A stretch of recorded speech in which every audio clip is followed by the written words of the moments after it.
మాట్లాడతారు. వారితో పాటు వేదిక మీద ప్రెస్ కాన్ఫరెన్స్లో పాల్గొంటున్నట్టు సీనియర్ నాయకులందరినీ పరిచయం చేస్తాను. స్వామి గౌడ్ గారు గతంలో ఎమ్మెల్సీ, అదేవిధంగా విధాన పరిషత్ చైర్మన్ కూడా పనిచేశారు తెలంగాణ రాష్ట్రంలో. మోహన్ రెడ్డి గారు గతంలో ఎమ్మెల్సీగా పనిచేశారు. మృత్యుంజయ గారు గతంలో శాసనసభ్యులుగా ఉన్నారు. అదేవిధంగా నందీశ్వర్ గౌడ్ గారు గతంలో ఎమ్మెల్యేగా పనిచేశారు. విఠల్ గారు సీనియర్ నాయకులు, టీఎస్పీఎస్సీ మెంబర్గా పనిచేశారు. మనోహర్ రెడ్డి గారు బీజేపీ రాష్ట్ర ఉపాధ్యక్షులు, ప్రస్తుతం గతంలో జనరల్ సెక్రటరీగా పనిచేశారు. శ్రీ ఎస్ కుమార్ గారు బీజేపీ ఎస్సీ మోర్చా జాతీయ కార్యదర్శి. వారితో పాటు మాధవ్ గారు బీజేపీ రాష్ట్ర కార్యదర్శి, ఉమారాణి గారు బీజేపీ కార్యదర్శి, రాజని పాల్వాయి గారు బీజేపీ అధికార ప్రతినిధి, జయశ్రీ గారు బీజేపీ రాష్ట్ర కార్యదర్శి, వేముల అశోక్ గారు గతంలో బీజేపీ ఎస్సీ మోర్చా రాష్ట్ర అధ్యక్షులు పనిచేశారు. నాతో పాటు సంగప్ప గారు సీనియర్ జర్నలిస్టు, మా బీజేపీ సీనియర్ నాయకులు, వారు కూడా ఈ ప్రెస్ కాన్ఫరెన్స్లో పాల్గొంటున్నారు. శ్రీ బండి సంజయ్ గారిని మాట్లాడాల్సిందిగా కోరుతున్నాను.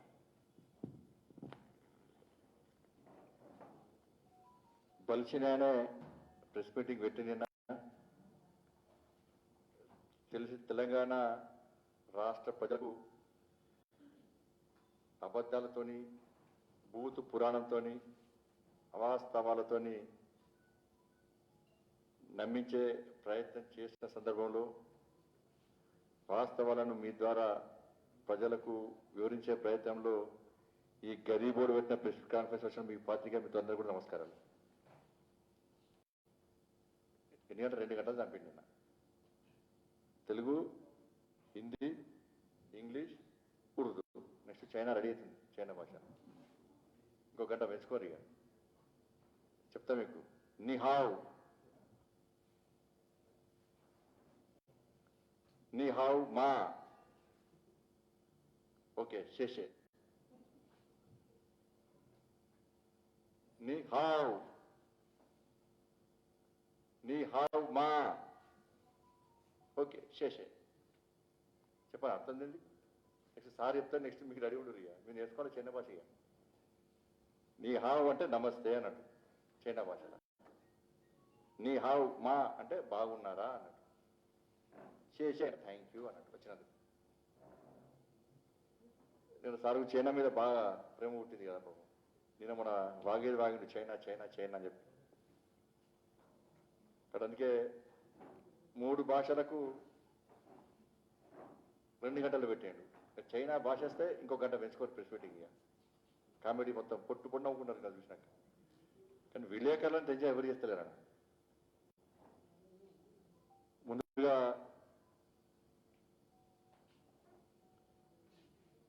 తెలంగాణ రాష్ట్ర ఏర్పాటులో ప్రధాన భూమిక పోషించి తెలంగాణ యువకులారా బలిదానాలతో మీరు ప్రాణాలతో ఉండాలి. మీ లక్ష్యం నెరవేరవుతున్నది. దానికోసం భారతీయ జనతా పార్టీ తప్పకుండా మీకు మద్దతునిస్తున్నది. తెలంగాణ ఏర్పాటును మీరు కల్లారా చూడాలని చెప్పి పిలుపునిచ్చి పార్లమెంట్లో తన బాణితో తెలంగాణ విషయంలో గర్జించిన, గాండించిన తెలంగాణ చిన్నమైనటువంటి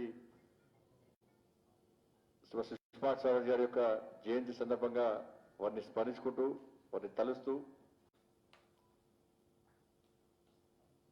దాంతోపాటు పాకిస్తాన్ ఉగ్రవాదుల యొక్క దాడుల్లో, పుల్వామాలో జరిగిన దాడిలో అసూలు బాసటి వీర జవాన్లకు నివాళులు అర్పిస్తూ వారిని కూడా స్మరించుకుంటూ ఈ ప్రెస్ కాన్ఫరెన్స్ ను ప్రారంభించబోతున్నాను. ఈ రోజే పుల్వామా ఘటన జరిగింది. 3 సంవత్సరాలైంది. చాలా మంది వీర సైనికులు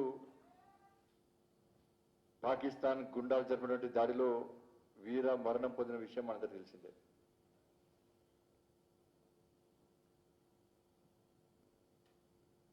దానికి ధీటుగా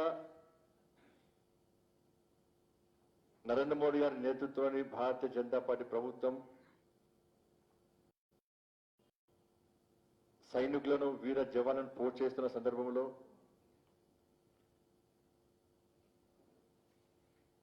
శత్రు దేశమైన పాకిస్తాన్ చేసినటువంటి ఈ దాడులకు ప్రతీకారంగా సర్జికల్ స్ట్రైక్ పేరుతోని ఏ విధంగా పాకిస్తాన్ భూభాగంలోకి వెళ్లి వీరోచిత పోరాటం చేసి పగ తీసుకున్న విషయం కూడా మనకు తెలిసిందే.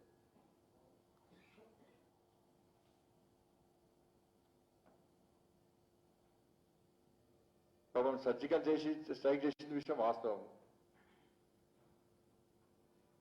రాష్ట్ర ముఖ్యమంత్రి నిజంగానే ఏం పుట్టిందో అర్థం కాదు ఈ మధ్య. ఆ డిప్రెషన్లో ఎందుకు వస్తుండో సరే, ఏదో ఒకటి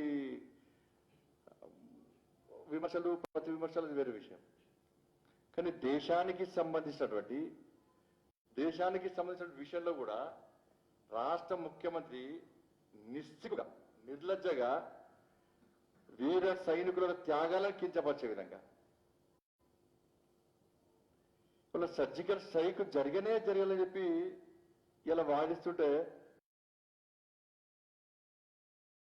భారతీయుడు ఇవాళ తలదించుకోవాల్సిన పరిస్థితి ఏర్పడింది. ఈయన ఎడగొట్టిందా అండ్ ఒక డిఎన్ఏ టెస్ట్ చేయించాలని పాకిస్తాన్ రక్తం కాస్తున్నాడు, కొంచెం లోపల ఉన్నట్టున్నది.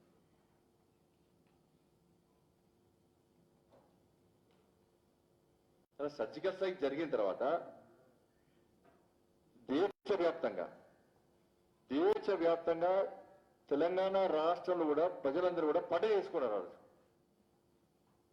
పటాకాలు కాల్చారు, జాతీయ జెండాతో ర్యాలీ నిర్వహించారు, దేవాలయాల్లో పూజలు చేశారు, వీర సైనికులకు క్యాన్లతో నివాళులర్పించారు. ఇవన్నీ దేశవ్యాప్తంగా జరిగినాయి. ఒక ఇద్దరికి, రాహుల్ గాంధీ కూడా కేసీఆర్ దోస్తు రాహుల్ గాంధీ కూడా, వాళ్ళు ఇద్దరు తప్ప. దేశవ్యాప్తంగా పండుగ చేసుకుంటే ఇది వాస్తవం అయితే రాష్ట్ర ముఖ్యమంత్రి మాత్రం సర్జికల్ స్ట్రైక్ జరగలేదని చెప్పి అలా నేను వ్యాఖ్యానించడము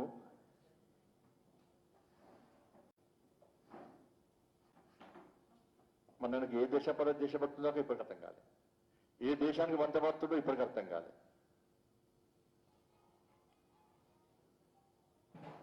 వాళ్ళ సైనికులందరూ కూడా ఈయన ఇంత తాగి ఫామ్ హౌస్ అంటున్నాడు, ప్రగతి బలం అంటున్నాడు. తిండి తిప్పలు లేక, పండుగలు పబ్బాలు లేక పోయినప్పుడు ఇంట్లో చెప్పిపోతారట సైనికులందరూ కూడా. తిరిగి వస్తా అని చెప్పరాట, నేను దేశం కోసం వెళ్తున్నా అని చెప్తారట. చలిలో ఎండలో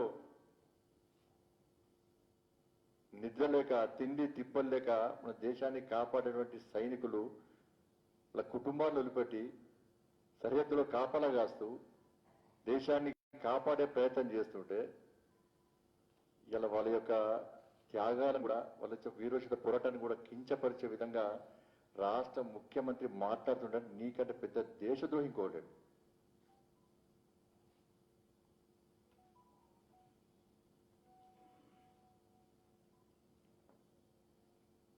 అసలు మనం కన్న తల్లిని ఎట్లా నమ్ముతామో ఈ దేశ ప్రజలందరూ కూడా సైనికులను నమ్ముతాం, మనం నమ్మి వదిలిపెట్టాం వాళ్ళకు.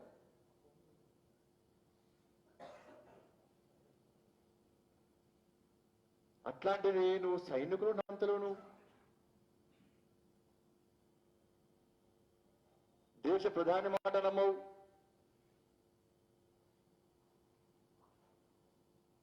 ఆ పాకిస్తాన్ అధికారులు వాళ్ళు చెప్పినా నమ్మవు.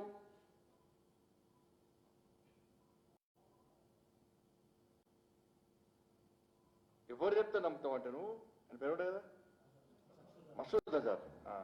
మసూద్ అజార్ నీకేమో అన్న అవుతాడు, తమ్ముడు అవుతాడు, బావ అవుతాడు, బామ్మాడు చేస్తాడు మనకి. మసూద్ అజార్ వీడు చెప్తే ఈయన నమ్ముతాడు. ఈయన అయిపోయాడు, మన ఫోన్ చెప్పిన వచ్చిన రాత్రి కూడా వచ్చి కలిసిపోయాడు ఎప్పుడన్నా. ఈయన చెప్తే కొంచెం పొలికలు కూడా సేమ్ ఉన్నాయి, పొలి సేమ్ ఉన్నాయి కొంచెం. వీడు చెప్తే నమ్ముతాడట ఆయన.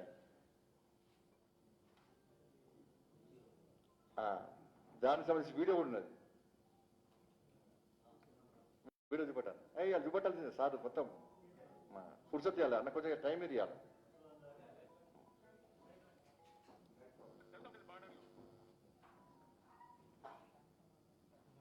ఫస్ట్ జరుగుతూ ఉంటుంది బార్డర్లో. దానికి నరేంద్ర మోదీ మొన్న సర్జికల్ స్ట్రైక్ అంటే కొడితే 300 మంది చచ్చిపోయినని వీళ్ళు డొల్ల ప్రచారం.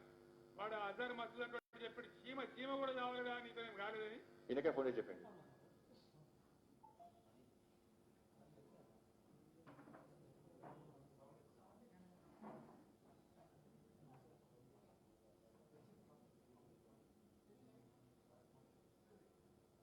జరుగుతూ ఉంటుంది బార్డర్లో. దానికి నరేంద్ర మోదీ మొన్న సర్జికల్ స్ట్రైక్ అంటే కొడితే 300 మంది చచ్చిపోయినని వీళ్ళు డొల్ల ప్రచారం. వాడు అజర్ మసూద్ అంటే చెప్పాడు, చీమ కూడా కావాలిగా నీతో ఏం కాలేదని.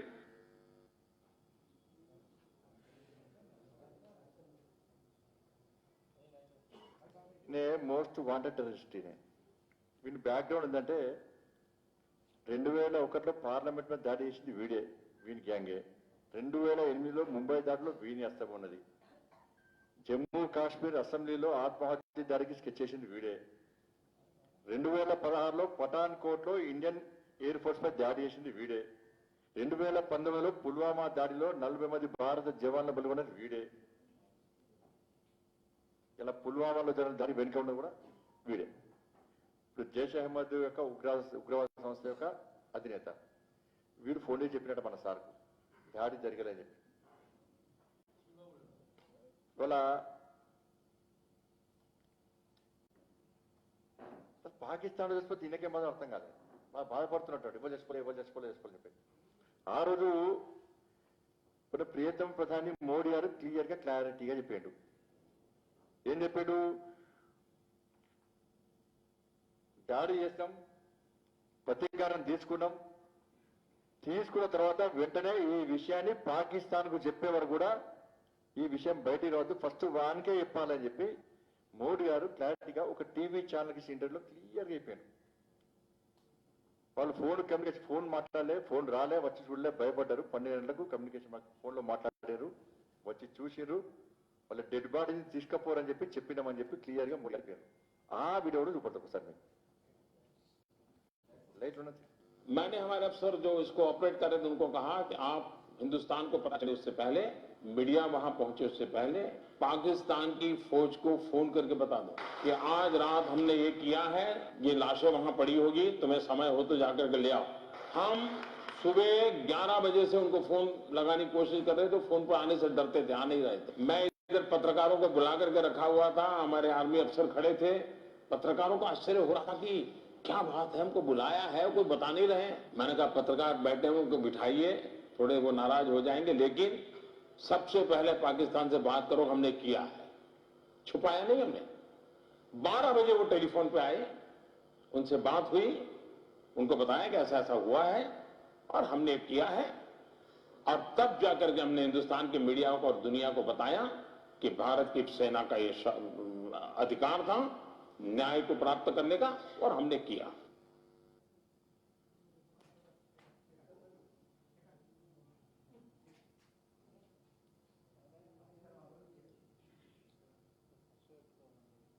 हमने दुनिया को हम मुत्तलिह करते रहे कि ये हरकत हो सकती है, लेकिन उन्होंने आज पाकिस्तान के खिलाफ जहरियत की है। नंबर 1, ये लाइन ऑफ कंट्रोल की वायलेशन है, इसको मैं लाइन ऑफ कंट्रोल की वायलेशन तस्वर करता हूं, और पाकिस्तान एक मुनासिब जवाब का हक और राइट टू सेल्फ डिफेंस रखता है। अभी 11 बजे वजीर आज़म ने इजलास बुलाया है, मैं उस इजलास पे जा रहा हूं और दफ्तर खारजा का नुक्ता नजर उनकी खिदमत में पेश करूंगा। వాళ్ళు నేను అడుగుతున్న రాష్ట్ర ముఖ్యమంత్రిని, నీకేమాత్రం సిగ్గున్నా నీ లోపట నువ్వు నిజంగా భారతీయుడు అయితే వెంటనే క్షమాపణ చెప్పు. సిగ్గుండాల కొంచెం నకలు ఉండాలి రాష్ట్ర ముఖ్యమంత్రికి. నువ్వు ఎవరిని ప్రశ్నిస్తున్నావు? ఇవాళ ఎవరి గురించి మాట్లాడుతున్నావు? అరే భారతదేశ సైనికుల మీద దాడి చేస్తే, సైనికులను హతమారిస్తే దానికి ప్రతీకారంగా పాకిస్తాన్ మీద దాడి చేస్తే పాకిస్తాన్ వాడు ఒప్పుకుంటాడు. మీడియాలో కథనాలు, మీడియాలో మొత్తం స్టోరీస్ వచ్చినాయి, చచ్చిపోయిన శవాలను చూపెట్టారు, చచ్చిపోయిన శవాలను పట్టుకపోయిన పాకిస్తాన్ వాడు. అయినప్పుడు కూడా జవాన్ల యొక్క త్యాగాలను, జవాన్ల యొక్క వీరోచిత పోరాటాలను కించపరిచే నువ్వు దేశాల్లో ఉండవలసిన అవసరం లేదు. ఈ దేశ భక్తులు కాదు, ఈ దేశంలో ఈ దేశ పౌరులు కాదు నువ్వు. ఏ తేడా పెట్టిన తెలంగాణ రాష్ట్ర యువకులకు ఈ మూర్ఖుల యొక్క వ్యాఖ్యలు మనం సమర్థిస్తామా?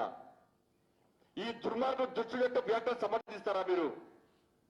ఈ దేశ ద్రోహి యొక్క వ్యాఖ్యలు సమర్థిస్తామా? ఎంత బాధ అనిపిస్తున్నాడు నేను మాట్లాడుతుంటే, ముఖ్యమంత్రి మాట్లాడుతుంటే నువ్వు మనిషి వార్తలు పట్టిస్తున్నాను. సిగ్గుండాల కొంచెం నువ్వు రాష్ట్ర ముఖ్యమంత్రి నువ్వు పోట్లాడు దేశాలు పోతాడు, నేను దేశంలో వాటిస్తాడు. ఇంకేం చెప్తాను. నెక్స్ట్ నీ సర్జికల్ స్ట్రైక్ జరిగేది చెప్పి ఆ రాజ్నాథ్ సింగ్ గారికి ఫోన్ చేస్తా. నెక్స్ట్ సర్జికల్ స్ట్రైక్ జరిగినప్పుడు సంకలేసుకుని మాట్లాడాను. సంకలేసుకుంటే చాలా వడేస్తాడు పోయి. అరే ఏది మాట్లాడితే ఏది పడితే మాట్లాడుతుంది నిన్న 2 గంటల పాటు సర్జికల్. నీకేం బాధ? పాకిస్తాన్ వచ్చిపోతే నీకేం బాధ? నాకు అర్థం కాలే. అనేక మంది యువకులు, నేను పాదయాత్ర చేస్తున్న చాలా మంది యువకులు, నువ్వు ఏం చేస్తావు అంటే నేను బీటెక్ చేసినా అది చేసినా ఇది చేసినా కానీ లాస్ట్కు ఆర్మీకి పోతా అంటున్నాడు. ఎందుకు పోతావు ఆర్మీకి అంటే, సార్ సర్జికల్ స్ట్రైక్ చేశాను కదా, నేను కూడా మా అమ్మకి నాన్నకి చెప్పొచ్చిన సార్, నేను ముగ్గురు అనగపోయినా సార్, నేను ముగ్గురు అక్కలం సార్, నేను ఒక్కనైనా పోయి పక్కా సర్జికల్ స్ట్రైక్ చేయాలని ఆ సర్జికల్ స్ట్రైక్ లో నేను పాల్గొనది సార్ అని చెప్పి ఈ తెలంగాణలో యువత ఇలా పాదయాత్ర సందర్భంగా నాకితే ఇప్పటికీ 2 అమ్మాయిలకు ఇలా ఆర్మీ ట్రైనింగ్ కోచింగ్ ఇస్తున్నాం మనం. వాళ్ళకున్న బుద్ధి నీకు లేదా? వాళ్ళకున్న సిగ్గు నీకు లేదా? రే సర్జికల్ స్ట్రైక్ ఈ దేశంలో దేశ ప్రజల కూడా ఒక భక్తి భావం పెంచే ఒక ఆలోచన ఒక స్ఫూర్తి వచ్చే విధంగా, జవాన్లు కూడా ధైర్యం నింపే ఆత్మస్థైర్యం నింపే విధంగా ఇవాళ సర్జికల్ స్ట్రైక్ చేస్తే జవాన్ అందరూ పండుగ చేసుకుంటే, దేశ ప్రజలు పండుగ చేసుకుంటే ఇలా తెలియదు. ఫామ్ అవుట్ వాడు పిల్లలు తెలిసిందని తెలిసి ఇప్పుడు తెలుసో తెలియదు అని కూడా. ఒకసారి దోమ రావాలి అంటాడు, ఒకసారి ఈగ రావాలి అంటాడు. మరి చెప్పింది ఎవరు? పాకిస్తాన్ వాడు చెప్పే. అందుకే ఇలాంటి మూర్ఖుని, ఇలాంటి దేశద్రోహిని ఎట్టి పనులు క్షమించాల్సిన అవసరం లేదు. క్షమించదు ఇటువంటి మూర్ఖుని. రేపు ఏం చెప్తాడు? ఇంకా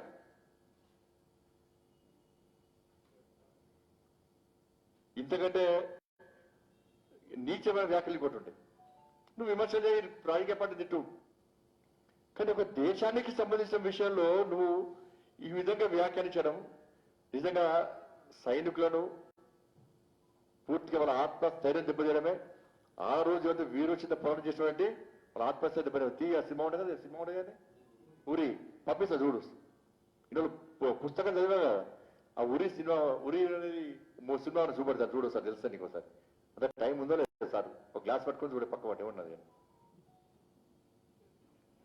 ఇది రాబట్ ఆయన చనిపోతే డ్యూటీ చేస్తుంది కదా, స్టేట్మెంట్ పంపుతుంది కదా. ఇలా బిపిన్ రావత్ లాంటి ఒక దేశభక్తులు ఈ దేశాన్ని కాపాడంలో తెగించి కొట్లాడి వల్ల చేస్తే, అలాంటి దేశభక్తులను వాళ్ళని కూడా కించపరిచే అటువంటి ఇంతకంటే మూర్ఖత్వం కదా అనే విషయాన్ని రాష్ట్ర ముఖ్యమంత్రి ఇప్పటికైనా స్పందించును. నీకేమాత్రం సిగ్గు ఉంటే, నీకు అక్కలు ఉంటే, భారతీయ భావజాలు నీకు వస్తే, నువ్వు నిజంగా ఈ దేశానికి సంబంధించిన భక్తులు అయితే నువ్వు క్షమాపణ ఇవ్వు. ఇవాళ నువ్వు చేస్తున్న వ్యాఖ్యలు తెలంగాణ రాష్ట్రం కాదు, దేశం మొత్తం బాధపడుతున్నారు. అరే ఈయన ఎందుకు ఈ దేశభక్తి సర్జికల్ స్ట్రైక్ కూడా వ్యతిరేకిస్తుండేనే, పాకిస్తాన్ రసిపోతోడుకునే వారు రసిపోతే బాధపడుతుండేనే.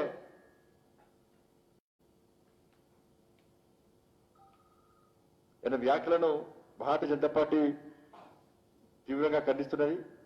ఈ మధ్య కొత్తగా స్టార్ట్ చేసి మళ్ళీ ఇంకోటి ఇంకా అన్నాడు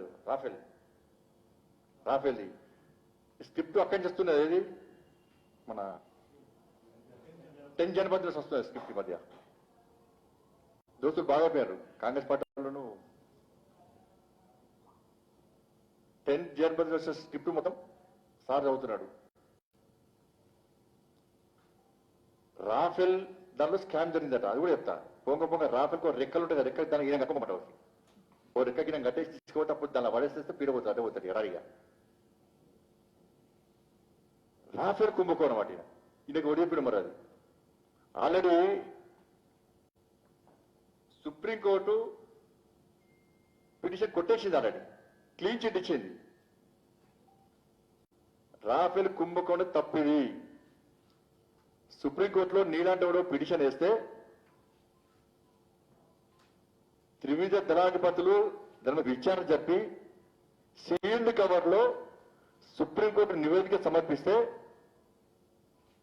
దాన్ని పూర్తి స్థాయిలో పరిశీలించండి గౌరవ సుప్రీంకోర్టు ఎలాంటి అవినీతి అక్రమాలు జరగలేదని చెప్పి సుప్రీంకోర్టు తీర్పు ఇచ్చినప్పుడు కూడా ఈరోజు మళ్ళా దాన్ని ప్రస్తావించినట్టే ఇది పూర్తిగా సుప్రీంకోర్టు యొక్క ఆదేశాలను ధిక్కరించినట్టే గుర్తుంచుకోవాలి రాష్ట్ర ముఖ్యమంత్రి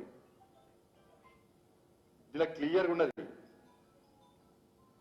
నిర్ణయ ప్రక్రియను సందేహించడానికి ఎలాంటి ప్రాతిపదిక కనిపించలేదని సుప్రీంకోర్టు స్పష్టం చేసింది ఈ యుద్ధ విమానాల ఆవశ్యకత నాణ్యతపై ఎలాంటి అనుమానాలు లేవని చెప్పి సుప్రీంకోర్టు స్పష్టం చేసింది సుప్రీంకోర్టు జడ్జిమెంట్ ఇచ్చింది సుప్రీంకోర్టు జడ్జిమెంట్ ఇస్తే కూడా ఈయనకు దేశ ప్రధాని మీద నమ్మకం లేదు మాటలు నమ్మకం లేదు త్రివిధ దళాధిపతుల మీద నమ్మకం లేదు సుప్రీంకోర్టు మీద నమ్మకం లేదు రాష్ట్రపతి మీద నమ్మకం లేదు మరి ఎవరి మీద నమ్మకం అంటే మళ్ళీ మసూద్ అజార్ లాంటి వాళ్ళ మీద మాత్రం నమ్మకం విన ఇది గతంలో కాంగ్రెస్ పార్టీ ఇట్లా విమర్శ చేసింది అప్పో ఇట్లా నిజంగా స్కామ్ జరిగితే కాంగ్రెస్ ఊపుకుంటారు ఎప్పటివరకు వాళ్ళ నాయకుడు అందుకే చెప్తున్నా KCR next Congress party PCC president అవుతుండు గతంలో కాంగ్రెస్ సోనియా గాంధీ అప్పుడు పోయి అడిగిందట మేడం నేను ముఖ్యమంత్రి కావాలి నన్ను పిసిసి అధ్యక్షుని చేయంటే ఒప్పుకోలేదట అప్పుడు లైన్ క్లియర్ కాలే ఇప్పుడు ఎట్లా ఈ పార్టీ అతి లేదు గతి లేదు నెక్స్ట్ పిసిసి అందుకే కాంగ్రెస్ వాళ్ళకి నెక్స్ట్ మీ నాయకుడు కేసీఆర్ రాసి పెట్టుకోరు అది ప్రగతి భవన్ వచ్చి నెక్స్ట్ గాంధీ భవనే అంటే రెండు భవన్లే కదా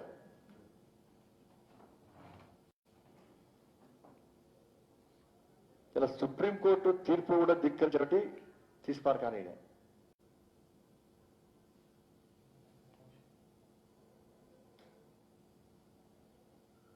రాఫెల్ గురించి కూడా నిన్న ఇవన్నీ కూడా సరే విలేకరుల సమావేశం పెట్టడము విమర్శలు కనీసం ఒక ముఖ్యమంత్రి స్థానంలో వ్యక్తి ఈ దేశ భద్రత విషయంలో కానీ వీర జవాన్ల విషయంలో కానీ అంతర్గత రక్షణ విషయంలో కానీ హద్దు మీరు మాట్లాడద్దు నువ్వు సంచలనం కోసం ఇంగ్లీషు తెలుగు హిందీ ఉర్దూ అన్ని మాట్లాడి దేశ రాజకీయాలకు పోవడానికి దేశవ్యాప్తంగా చర్చ జరగడానికి ఓ మంచి పని చెప్పు నువ్వు మంచి వ్యాఖ్యలు చేయి సంచలనం చేయడానికి సంచలనాల కోసం నువ్వు 2 గంటలు ప్రెస్ మీటింగ్ పెట్టి రాఫెల్ గురించి సుప్రీంకోర్టు తీర్పును ధిక్కరిస్తావు వీర జవాన్ల త్యాగాలను కించపరుస్తావు వాళ్ళ వీరోచిత పోరాటాన్ని నువ్వు అవమానపరుస్తావు అసలు ఏమనుకుంటున్నావు అర్థం కాదు ఇప్పటి నాకు ముఖ్యమంత్రి దీన్ని మాట్లాడుతుంటే ఎందుకు మాట్లాడుతుంది ఇప్పటికి అర్థం కాదు నాకైతే ఆ విలేకరుల సమస్య ఎందుకు పెట్టుడో అర్థం కాలే ఆ పక్కకుండా చెప్పాలి ఎంఎస్సీ పొలిటికల్ సైన్స్ చేసిండు కదా ఆయన ఎంఎస్సీ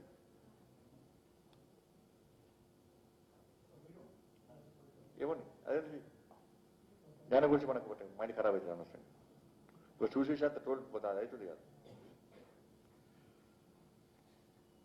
బీజేపీ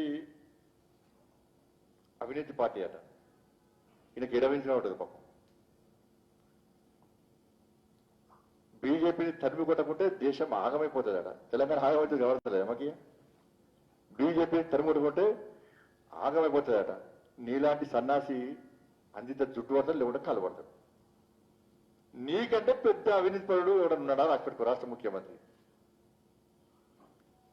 నెంబర్ 1 అవినీతి పరుడు నువ్వే 2015లో చెన్నై నుంచి సిబిఐ వాళ్ళు వచ్చి ఉదయం 9 గంటల నుంచి రాత్రి దాకా నేను విచారణ చేసినా లేదా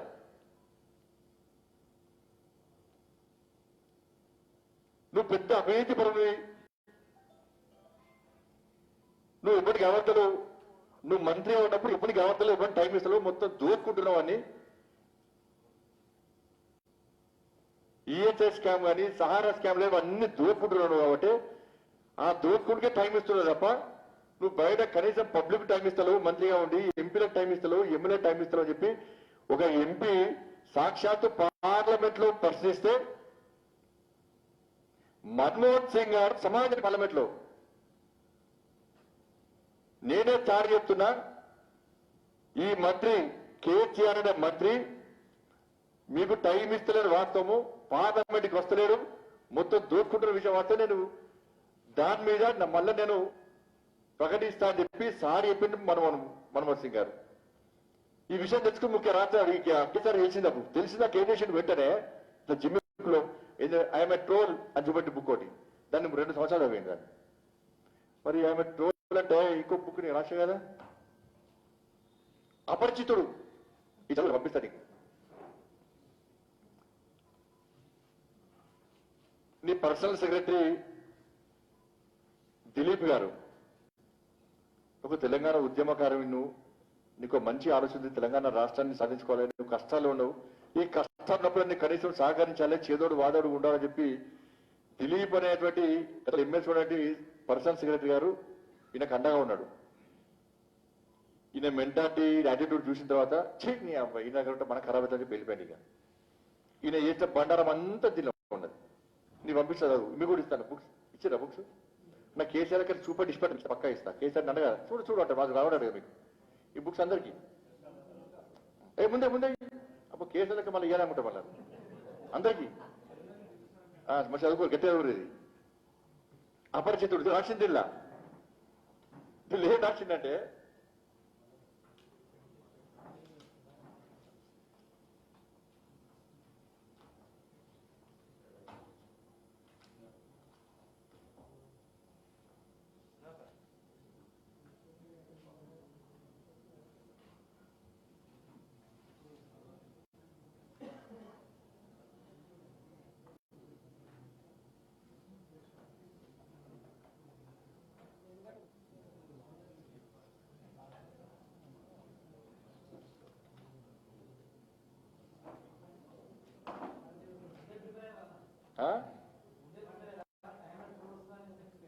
ఎవరు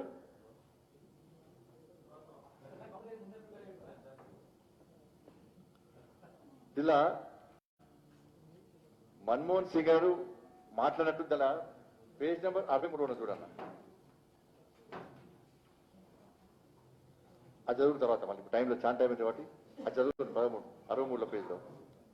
మన్మోహన్ సింగ్ గారు ఫోన్ చేసే విషయం ముందే తెలుసు, ఈయన మంత్రివర్గం నుంచి తొలగిస్తున్న విషయం ముందే తెలుసుకొని అప్పుడు నరేంద్ర భాయ్ సాబ్ ఉండే ఎంపీగా, ఆయన కూడా ఇద్దరే ఉండే. టక్కన చేసిండు, తెలంగాణ రాష్ట్ర ఏర్పాటు వ్యతిరేకిస్తున్నారని చెప్పి టక్కన రాజీనామా చేసి పాపం దాన్ని తెలంగాణ దాన్ని జోడించాడు. అసలు మంత్రి పదవి పోతుందని భావించే ముందే తెలిసే మన్మోహన్ సింగ్ గారి నుంచి దిలీప్ గారికి మెసేజ్ వస్తామంటే దిలీప్ గారు పోయి సార్ ఇట్లా అవుతుంది సార్, దీన్ని సరిదిద్దుకోవాలంటే అప్పు అవుతుందా ఆదిగా టక్కన మనం తెలంగాణ సెంటిమెంట్ తో రాజీనామా చేసి పడేసింది. అబ్బాయి ఎందుకు రాజీనామా చేసావు? నువ్వు అవినీతి పరులు కాబట్టి, నీ అవినీతి చిట్టా బయటకు వచ్చింది కాబట్టి నువ్వు రాజీనామా చేస్తావు. దానికి తెలంగాణ సెంటిమెంట్ నువ్వు జోడిస్తుంది. అవినీతి పార్టీ నువ్వే అవినీతి పెద్ద అవినీతి పరులు చెప్తున్నా కదా, పొట్టు తప్పిన పైసలు అవినీతి సామ్రాజ్యం అనేది. కొన్ని మోడీ గారు అవినీతి అంటున్నాడు. మోడీ గారు నిజాయితీ పరుడు, చరిత్రలో లిఖించదగ్గ విధంగా మోడీ గారి పాలన ఉంది. అవినీతి లేని ఏకైక పాలన ఇన్ని సంవత్సరాలు నా రాజకీయ జీవిత చరిత్రలో ఎప్పుడు చూలే, ఫస్ట్ టైం మోడీ గారిని చూస్తున్నాను నేను అని చెప్పి ఇదే రాష్ట్ర ముఖ్యమంత్రి గజ్వేలో అయిపోయాడు. రాష్ట్ర ముఖ్యమంత్రి అప్పుడేమో నీతివంతమైన ప్రభుత్వం, చరిత్రలో లిఖించదగినటువంటి వ్యక్తి మోడీ గారు. ఈయన రాజకీయ జీవిత చరిత్రలో ఎప్పుడు కూడా ఇటువంటి ప్రభుత్వాన్ని చూడాలని పోనీడు. అది కూడా చూపడతా, గజ్వేల్ మీటింగ్ చూపడతాను, గజ్వేల్లో జరిగింది.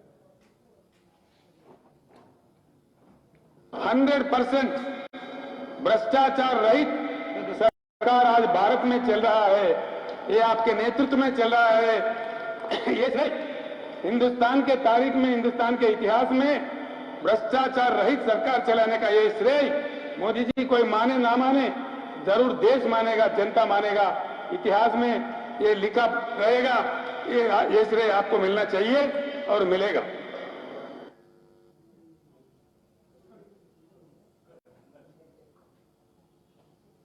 सेंट्रल गवर्नमेंट से राज्यों को दिए जाने वाला डेवोल्यूशन आप प्रधानमंत्री बनने से पहले सिर्फ 32% था। बड़े सोच विचार के बाद आपने 2 कदम उठाए, इसका भी श्रेय आपको मिलेगा और आपका नाम भारत के इतिहास में सुस्थिर रहेगा। 32% डेवोल्यूशन को आपने 42% बना दिया। हिंदुस्तान के सारे मुख्यमंत्रियों के तरफ से, सारे राज्यों के तरफ से, व्यक्तिगत रूप से, मेरे तरफ से इस बात को मैं आपको धन्यवाद देता हूं और आपको बधाई भी देता हूं।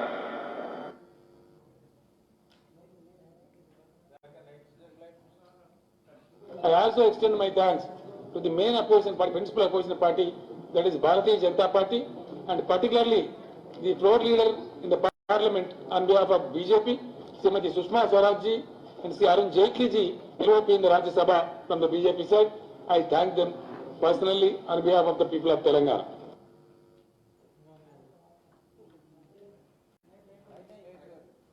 అలా 2 విషయాలు ఒకటేమో ఏ కన్నా పైసలు కూడా ఇస్తలేదు కేంద్ర ప్రభుత్వం అన్నాడు.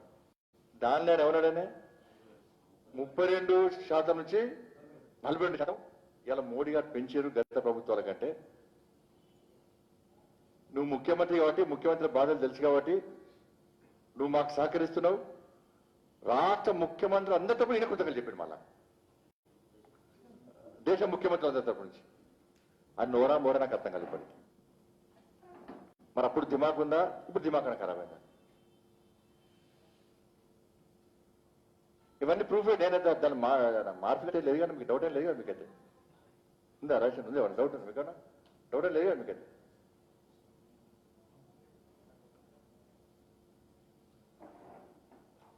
అయిపోతే అందుకే ఇప్పుడు ఎవరు చెప్తా, సోనియా గాంధీ దయ్యం జుట్టు పట్టుకొని వీధిలో లాగుతా కేసీఆర్. సోనియా గాంధీ దయ్యం జుట్టు పట్టుకొని వీధిలో లాగుతా. ఇది స్టేట్మెంట్ ఇచ్చినాక అంత డొలివెట్ స్టార్ట్ చేశారు. సార్ మళ్ళీ ఎట్లా సార్ అంటే మనకి గజ వనికాడు. తెల్లారి మళ్ళీ మా దిలీప్ గారికి ఫోన్ చేసినాడు. ఏం చేద్దాం అంటే మరి ఏదో పోయి బచ్చాడు పోవే అని చెప్పాను. పోయి జుట్టు గిట్ట సార్ అట్లా అంటారా సార్ అని మా దిలీప్ సార్ అన్నాడు. ఏదో ఇక నాకు తెలుసు కదా అన్నాడు. అంటే ఏం తెలుసు అంటే ఏమన్నట్టు ఏం చేయాలి మరి నా వీక్నెస్ అది తిట్టా మరి ఏదో చెప్పు అన్నాడట. మళ్ళా అహ్మద్ పటేల్ గారికి ఫోన్ చేశాడట. ఏందా కేసు ఎట్టమంటే సార్ మాట్లాడింది సార్, సారీ సార్ అన్నట్టు. ఏం సారీ దయ్యం అంటారు? ఏ లేదు సార్ దేవతను చెడబడిస్తాను. తెల్ల దేవతను చెడబడించాడు. మళ్ళా రాత్రి దయ్యం, తెల్లారి దేవత.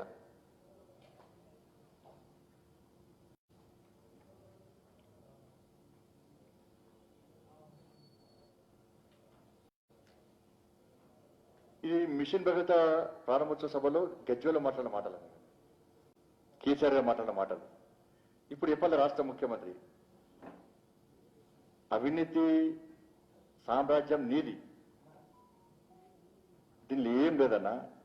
అసలు విషయం ఏంటంటే ఆయనకి ఇప్పుడు డిప్రెషన్ ఎందుకుంటాడంటే కోవిడ్ సందర్భంగా ఆత్మ నిర్భర భారత్ పేరుతో 20 లక్షల కోట్ల ప్యాకేజ్తోని దేశ ప్రధాని ప్యాకేజ్ ప్రకటించిన తర్వాత నేరుగా లబ్ధిదారుల లోపల లబ్ధిదారులకు న్యాయం జరిగే విధంగా చర్యలు తీసుకున్న తర్వాత ఈయనకు 1 పైసా కమిషన్ ముడతలేదు.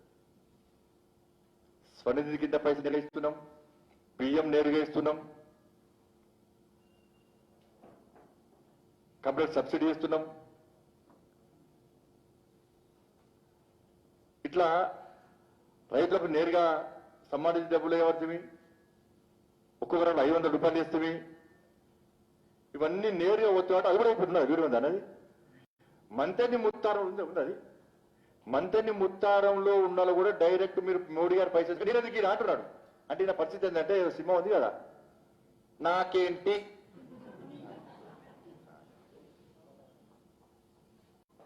డైరెక్ట్ బియ్యం ఇసుక నాకేంటి,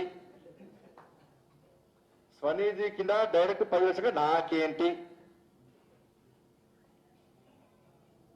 అంతేనా? అది నాకేంటి, ఈయనకి నీకేంటి అని బాధ అన్నది. మరి నీకేంటి బాధ అని నేను అంటున్నా. అంటే నేను అందుకే తెలంగాణ ప్రజలు విజ్ఞప్తి చేస్తున్నాను, మీకు నేరుగా ఈ బ్రోకర్లు, ఈ జోకర్లు, ఈ కమిషన్ ఏజెంట్లు లేకుండా ప్రధానమంత్రి మోడీ గారు నేరుగా మీకు సహకరించే ప్రయత్నం చేస్తే, నేరుగా మీకు న్యాయం జరిగే విధంగా, లబ్ధిదారులకు న్యాయం జరిగే విధంగా చేస్తే కేసీఆర్ కు కడుపు మొత్తం నాకేంటి అంటున్నాడు. ఇప్పుడు దీనికి సమాధానం చెప్పాల్సిన అవసరం ఉందా లేదా ఒకసారి తెలంగాణ సమాజం ఆలోచించాలి. ఆ జోకే గుర్తొస్తే నాకేంటండి, ఈయన జోకరే కదా. నాకు అది అవ్వచ్చు, దాని ప్రశ్న చూస్తే నాకు చైనా భాష అందుకే మీకు ముందే అనిపించాను, మళ్ళీ నెక్స్ట్ మాట్లాడు చైనా అని.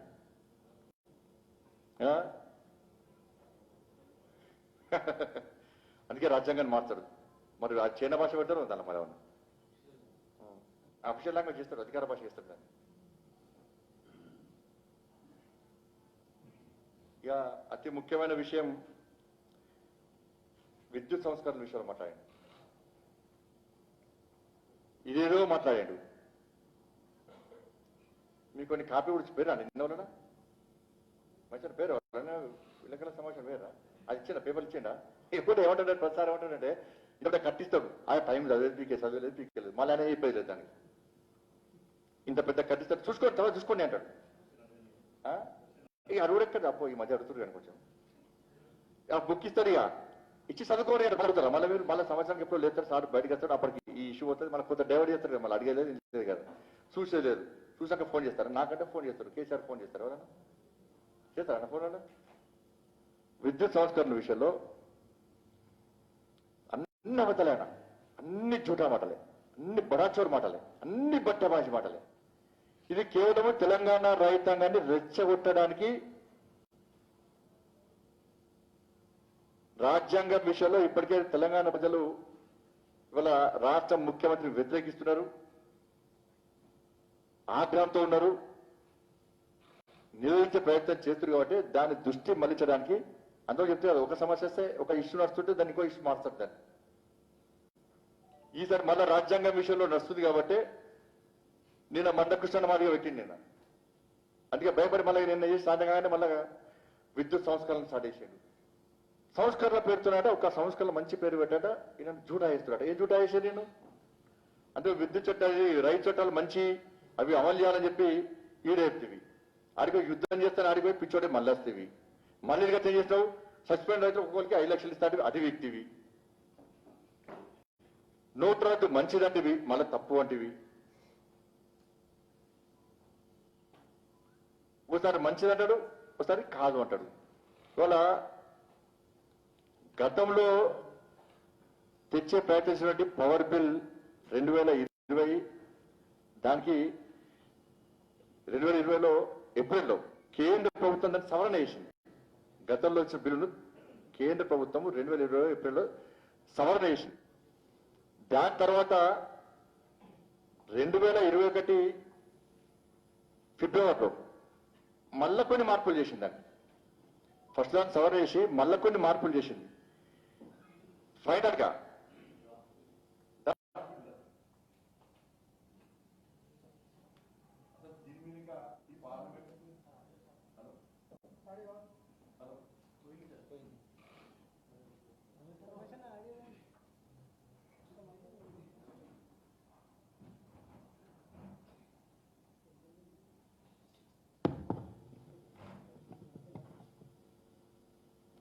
ఈ డ్రాఫ్ట్ బిల్లు ఇంకా క్యాబినెట్కి రాలే, పార్లమెంట్కి రాలే. సబ్సిడీలు కొనసాగించవచ్చు, మోటార్లకు మీటర్లు పెట్టొద్దని చెప్పి ఆల్రెడీ ఇది ఉంది. దీని ప్రకారము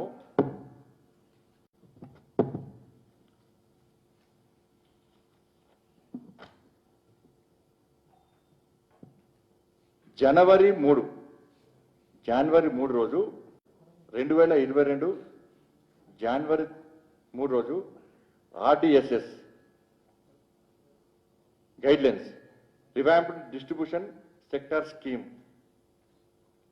దీనిలో క్లియర్గా ఇది మొన్న లేటెస్ట్ అనేది జనవరి 3, 2020 రోజు కేంద్ర ప్రభుత్వము అన్ని రాష్ట్రాలకు గైడ్లైన్స్ ఇచ్చింది. ఆల్రెడీ అన్ని రాష్ట్రాలకు పంపింది. ఇది లేటెస్ట్ మొన్న పంపింది. దీనిలో పీడిఎఫ్ పంపిరా, దానిలో మీరు పంపుతారన్న పేజ్ నెంబర్ 3లో the smart meters need not be installed in agriculture connections క్లియర్గా ఉన్నది. ఇలా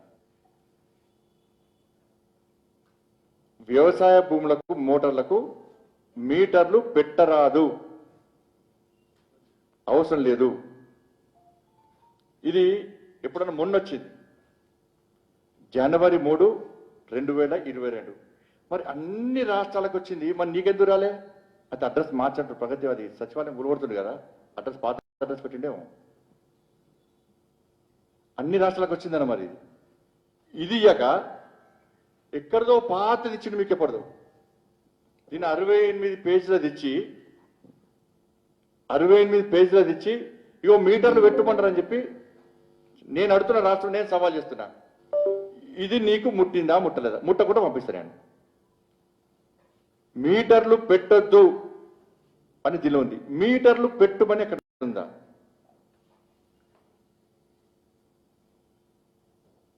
ఇది తప్పు అని నువ్వు నిరూపిస్తే నేను సిద్ధం. ఇది కాదు అంటే నువ్వు వెంటనే ఫస్ట్ రైతులను రెచ్చగొడతావు, ఫస్ట్ రాజీనామా చేయి. ఇదంతా ప్లాన్ ఏంటంటే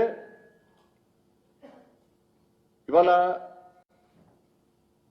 మళ్ళా కేంద్ర ప్రభుత్వం పేరు చెప్పి మీటర్లు పెట్టి పెంచాడు. ఇప్పుడు ఏప్రిల్లో బిల్లు పెంచాడు, కరెంట్ పెంచాడు ఏప్రిల్లో. ఈఆర్సీ ఇప్పుడు పెంచాడట మళ్ళా. అంటే ఇవన్నీ మీటర్లు పెట్టి ఇవన్నీ పెట్టేది కేంద్ర ప్రభుత్వం యొక్క సంస్కరణలు. అందుకే నేను మీటర్లు పెడుతున్నా, ఛార్జీలు వేస్తున్నా అని చెప్పే ప్రయత్నం. దీనిలో తెలంగాణ రైతాంగానికి విజ్ఞప్తి చేస్తున్నా, క్లియర్ గా కేంద్ర ప్రభుత్వము జనవరి 3, 2022 రోజు క్లియర్ గా క్లారిటీగా ఈ గైడ్లైన్స్ ద్వారా దేశవ్యాప్తంగా అన్ని రాష్ట్రాలకు ఆల్రెడీ పంపించింది, ఎక్కడ మీటర్లు పెట్టొద్దని చెప్పి. ఇది వాస్తవము. దీనిగా రాష్ట్ర ముఖ్యమంత్రి స్పందించాలి. ఇవాళ నేను అడుగుతున్నా, ఒక పార్లమెంట్ లో బిల్లు సంస్కరణలు చేసినప్పుడు, సవరణలు చేసినప్పుడు దేశవ్యాప్తంగా ఉన్న కేసీఆర్ లాంటి మేధావులు 80,000 70,000 పుస్తకాలు ముఖ్యమైన మేధావులు అందరి దగ్గర నుంచి ఒపీనియన్ తీసుకుంటారు, వాళ్ళ ఆలోచన తీసుకుంటారు. ఇవన్నీ క్రోడీకరించి ఇవన్నీ కలిసి కొంతమంది ఒక కమిటీ కూర్చొని దాని మంచి చెడు గుర్తించి దాన్ని గ్రహించి దాన్ని పార్లమెంట్ లో ప్రవేశపెడితే అందరు కలిసి దాన్ని ఆమోదిస్తారు. అసలు చర్చనే లేదు, పార్లమెంట్ ఊనవలే, కేబినెట్ ఆమోదం పొందలే, పార్లమెంట్ లో చర్చ జరగలే, ఇక ఏం కానేగాలే. ఇప్పుడే సవరణలు మొత్తం సంస్కరణ తీసుకొస్తారని చెప్పి అలా ఆగమాగం ఆయన ఆగమవుతుండే, ఎవరు ఆగమవుతాడు, ఈయన ఆగమవుతాడు. ఇవాళ మరి నీ ఎంపీలు ఉన్నారు కదా, చెప్పొచ్చు కదా, నీ ఎంపీలు ఉన్నారు కదా ఆల్రెడీ, నీ ఎంపీలు పార్లమెంట్లో అవసరం అడ్డుకో, నీకు ఇష్టం కూడా పెట్టకు, నువ్వు అసలు ఈ సంవత్సరాలు ఒప్పుకోకు. మీటర్లు పెట్టద్దని క్లియర్గా ఉన్నది అంటే నువ్వేంది ఇప్పుడు మీటర్లు పెట్టాలని కోరుకుంటున్నావా? నువ్వు అంటే నువ్వు మీటర్లు పెడితే ఊరుకుంటున్నా, గల్లబట్టి బయటకు ఉంచుకొస్తావు. నువ్వు మీటర్లు పెడితే మీటర్లు పెట్టే కుట్రలో భాగమే రాష్ట్ర ముఖ్యమంత్రి పడుతున్న పన్నాగము. మీటర్లు పెట్టద్దని కేంద్రం చెప్తున్నది, మీటర్లు పెట్టాలని చెప్పి రాష్ట్ర ముఖ్యమంత్రి కేంద్రాన్ని బదనాం చేసే ప్రయత్నం చేస్తున్నాడు, పెట్టే ప్రయత్నం చేస్తున్నాడు. ఇది ఫ్యాక్ట్, వాస్తవం. ఇది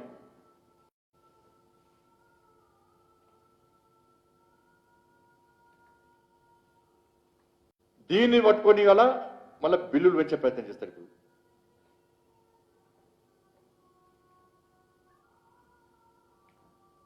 ఇలా ఉమ్మడి ఆంధ్రప్రదేశ్ అప్పుడు కేవలము ఈ బిల్లులు పెంచడం ద్వారా 1,500 కోట్ల రూపాయల ఆదాయం మాత్రం ప్రభుత్వానికి వస్తుంది పెంచడం ద్వారా ఉమ్మడి ఆంధ్రప్రదేశ్లో.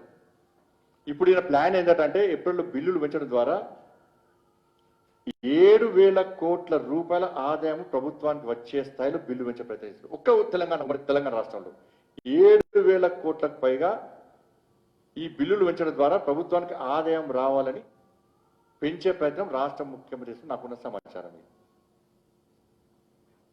నువ్వు కరెంట్ ఎవరు అంటున్నారు? ఫ్రీ కరెంట్ నువ్వు ఇచ్చినది చాలా రాష్ట్రాలు ఇస్తున్నాయి. మధ్యప్రదేశ్ ఇస్తున్నది, ఛత్తీస్గఢ్ ఇస్తున్నది, తమిళనాడు ఇస్తున్నది, కర్ణాటక ఇస్తున్నది, ఆంధ్రప్రదేశ్ ఇస్తున్నది, పంజాబ్ ఇస్తున్నది. నువ్వు ఒక్కరు ఇస్తున్నావా? ఈ సమస్య దేశం మొత్తం ఎందుకు వస్తలేదు? మీటర్లు పెట్టాలని దేశం మొత్తం ఎందుకు వస్తలేదు? పక్క రాష్ట్రంలో పెట్టినాడు. పక్క రాష్ట్రంలో అప్పుడు స్టార్టింగ్ లో ఆయన పైలట్ ప్రాజెక్ట్ పెట్టారు. ఒక్క శ్రీకాకుళంలో పెడతారా? తీసేసిండే ఇప్పుడు.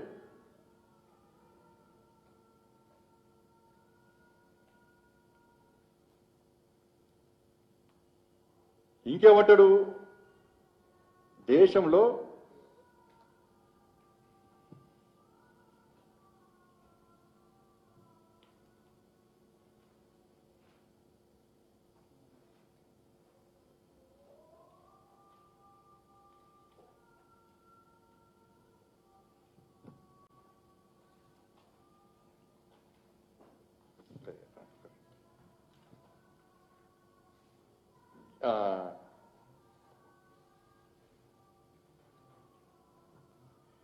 డిస్కమ్లకు ఇప్పటికే ఈయన 48,000 కోట్ల రూపాయలు బాకీ ఉన్నాడు ఇప్పటికీ.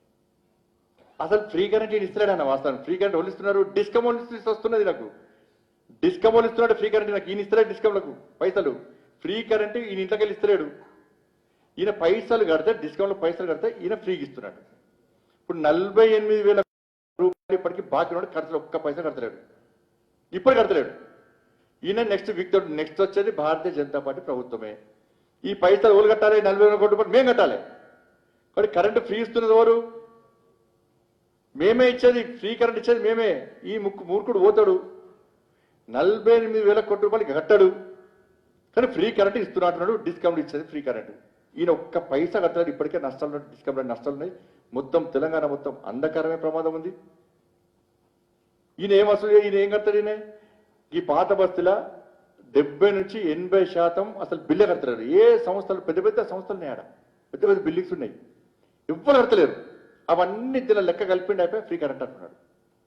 రైతుల పొట్టు పొట్టు దోసుకుంటాడు, బయట కరెంట్ అమ్ముకుంటాడు.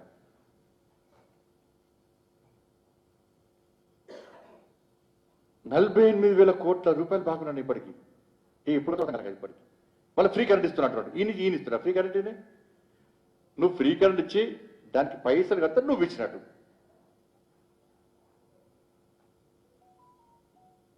అన్ని సబ్సిడీ అన్నిటి మీద బ్యాంకులు అప్పులు తీసుకున్నాడు. అన్ని అప్పులు తీసుకున్నాడు మొత్తం. ఈయన ఒక్క రూపాయి పెట్టే, అన్ని అప్పులే.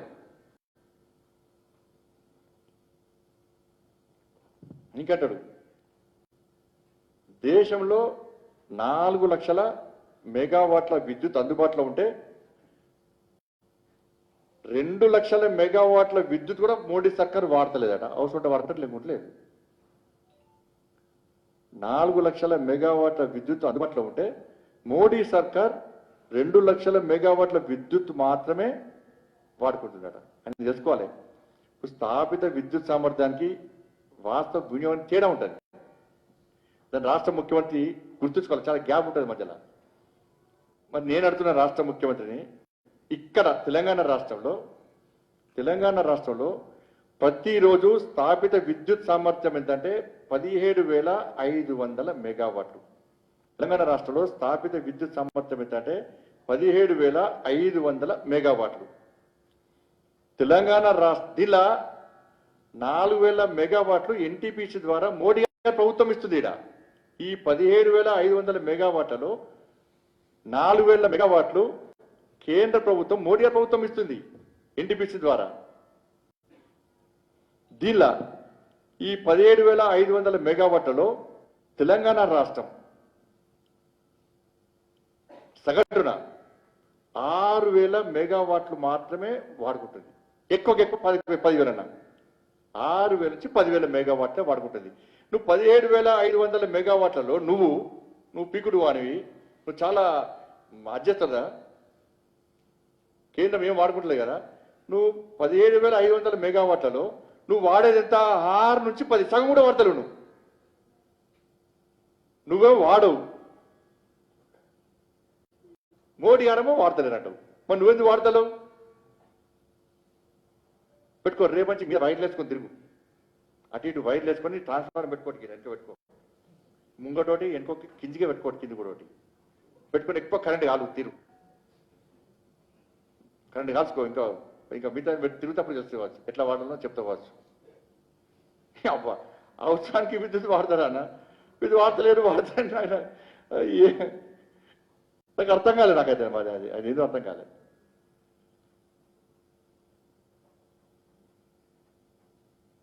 తిరుగుతారా పువ్వు. కానీ విద్యుత్ బిల్లు విషయంలో తెలంగాణ రైతాంగాన్ని బెదిరించే ప్రయత్నం రాష్ట్ర ముఖ్యమంత్రి చేస్తున్నాడు. కాబట్టి దీని మీద రైతాంగం భయపడాల్సిన అవసరం లేదు. రాష్ట్ర ముఖ్యమంత్రి కేంద్ర ప్రభుత్వం పేరు చెప్పి అబద్ధాలు చెప్పి మీటర్ పెట్టే ప్రయత్నం చేస్తే ఆయనకే మీటర్ పెడతాం. నీకు మీటర్ పెట్టు గ్యారంటీ నీ కౌంట్ డౌన్ కోసం. ఎట్టి బస్సులో నువ్వు విద్యుత్ బిల్లులు పెంచినా మీటర్ పెట్టినా అదే స్థాయిలో భారతీయ జనతా పార్టీ అడ్డుకోవడానికి సిద్ధమైన విషయాన్ని రాష్ట్ర ముఖ్యమంత్రి వచ్చే రైతులు తస్మాత్ జాగ్రత్త. ఈయన మీటర్ పెట్టడానికి ప్రయత్నం చేస్తున్నాడు రాష్ట్ర ముఖ్యమంత్రి. దాన్ని గ్రహించండి. కేంద్ర ప్రభుత్వము క్లియర్ గా గైడ్ లైన్స్ ఇచ్చింది అన్ని రాష్ట్రాలకు. మీటర్లు వ్యవసాయదారులకు మోటార్లకు మీటర్లు పెట్టరాదు. డిస్కమ్లకు సబ్సిడీ ఇవ్వని చెప్పి 2000 రూపాయలు ఇస్తామన్నా డిస్కౌంట్ సబ్సిడీ ఇవ్వని. ఇది అది కూడా అమలు చేస్తాడు. సబ్సిడీ ఇస్తాడు. ఈ సబ్సిడీ పక్క పెట్టి కట్టే కడతలేదు కదా, కట్టే కడతాడు పైసలు. చెప్పాలి రాష్ట్రం ఎందుకు కడతలేవు? ధనిక రాష్ట్రమే కదా. మళ్ళీ కేంద్రం ఇత్తలు అంటారు, దాని కూడా కేంద్రం ఇత్తలు అంటారు అసలు కూడా మళ్ళీ.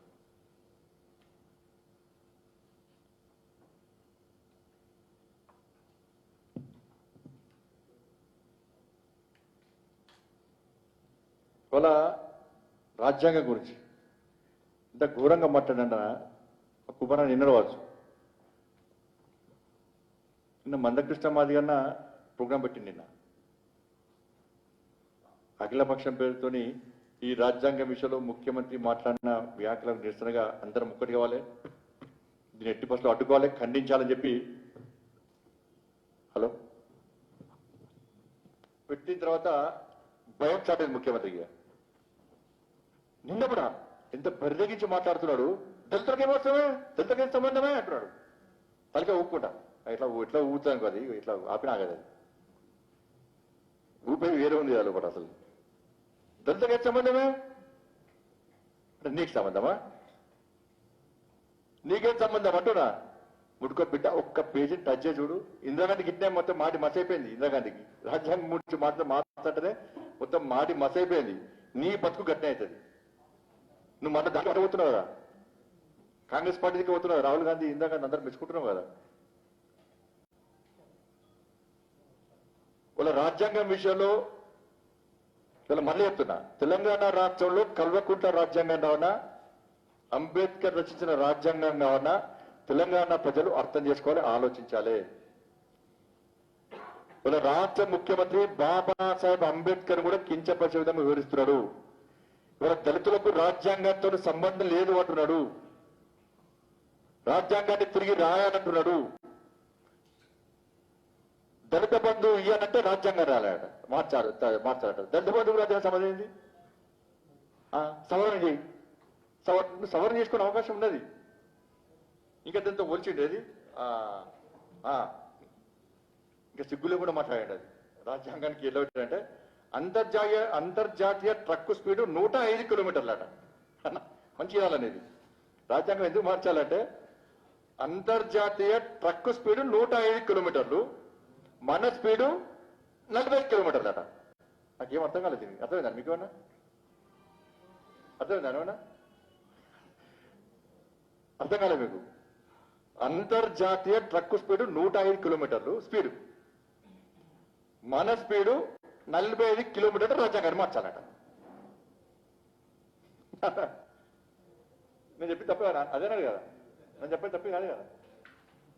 విన్నారంటే మీరు అది విన్నారు, అది నేను చెప్పింది వాస్తవమే కదా. మా రాజ్యాంగం మార్చామా అని? ఇప్పుడు దీనికి రాజ్యాంగానికి మార్చడానికి ఏమైనా తేడా ఉంది, అని సంబంధం ఉందో చెప్పన్నా. ఎంత స్పీడు అంతే స్పీడు ముఖ్యమంత్రి తీసి గుర్తుదర కారణం. మళ్ళా ఇప్పుడు బండి మీద బైక్కు 200 కిలోమీటర్ స్పీడ్ ఉంటుంది దానికి. అంటే 200 కిలోమీటర్ విక్తాం మనం ఎంత పోతాం? ఎంతవరకు ఎంత పోతాం? రాజ్యాంగాన్ని అంటే మొత్తం మార్చాలి. ఇంకోటి చెప్పిండు, చైనా మీద బాగా ప్రేమ బాగా ఎందుకు అర్థమవుతలేదు ఆయన. China China China China China కట్టి ఆడ ఏంది ఎంత తప్పిండో మరి ఆడ.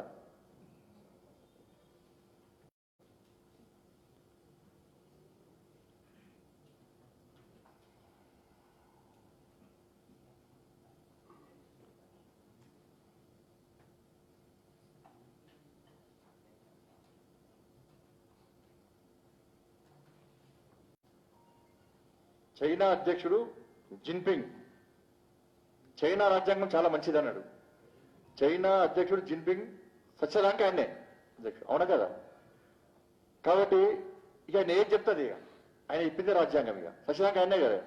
ఇప్పుడు ఈయన అదే ఇక అంటే నేను ఉన్న రోజులు నేను ఇక సత్యదానికి ఆయన ఉన్న బతుకున్న రోజు, ఎందుకంటే నేను ఇంకో జాబ్ కోరుకున్నాను. ఎందుకంటే మళ్ళీ చెప్తున్నావా, మా కేసీఆర్ గారు మన తెలంగాణ రాష్ట్ర ముఖ్యమంత్రి మళ్ళీ చెప్తున్నా, నిండు నూరేళ్ళు ఆయుర ఆరోగ్యంతో అష్ట ఐశ్వర్యాలతో ఇంకా బతకాలి, ఇంకా దోసుకోవాలి, ఇంకా తదాసు దేవతలు దండపడుతుంది. మళ్ళీ లేనిపోతే తలకాయ మళ్ళీ దోసుకుంటే ఇంకా తలకాయ పెడుతుంది.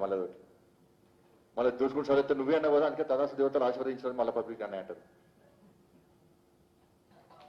అయితే ఈయన కూడా ఏమంటే బతికిన రోజులు నాదే సామ్రాజ్యం, నేను చెప్పిందే రాజ్యాంగం, దేశంలో నేను రాజ్యాంగాన్ని అమలుపరుస్తా, నా రాజ్యాంగాన్ని ఈ తెలంగాణ రాష్ట్రంలో నా కుటుంబం రాజ్యాంగాన్ని అమలుపరుస్తుంది.